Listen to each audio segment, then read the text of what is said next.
اور چوری کرنے والا مرد اور چوری کرنے والی عورت ان کا ایک ایک ہاتھ کاٹ دو، یہ ان کے کرتوتوں کی سزا اور اللہ کی طرف سے عبرت کے طور پر ہے، اور اللہ زبردست ہے، صاحب حکمت ہے۔ پھر جو شخص گناہ کے بعد توبہ کر لے اور نیکوکار ہو جائے تو اللہ اس کو معاف کر دے گا، کچھ شک نہیں کہ اللہ بڑا بخشنے والا ہے، بڑا مہربان ہے۔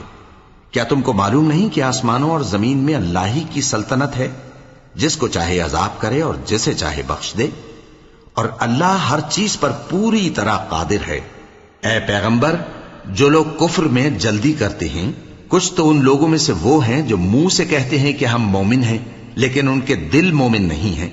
اور کچھ ان میں سے جو یہودی ہیں، ان کی وجہ سے غمناک نہ ہونا۔ یہ لوگ جھوٹی باتیں بنانے کے لیے جاسوسی کرتے پھرتے ہیں،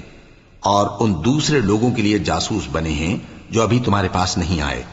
باتوں کو ان کے مقامات میں ثابت ہونے کے بعد دور لے جاتے ہیں، لوگوں سے کہتے ہیں کہ اگر تم کو یہی حکم ملے تو اسے قبول کر لینا، اور اگر یہ نہ ملے تو اس سے بچنا، اور جس کو اللہ گمراہ کرنا چاہے تو اس کے لیے تم اللہ کی طرف سے ہدایت کا کچھ بھی اختیار نہیں رکھتے۔ یہ وہ لوگ ہیں جن کے دلوں کو اللہ نے پاک کرنا نہیں چاہا، ان کے لیے دنیا میں ذلت ہے اور آخرت میں بڑا عذاب ہے۔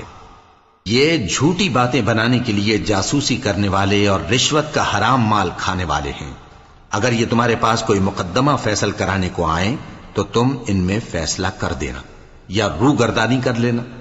اور اگر ان سے روگردانی کرو گے تو وہ تمہارا کچھ بھی نہیں بگاڑ سکیں گے، اور اگر فیصلہ کرنا چاہو تو انصاف کا فیصلہ کرنا، کہ اللہ انصاف کرنے والوں کو دوست رکھتا ہے۔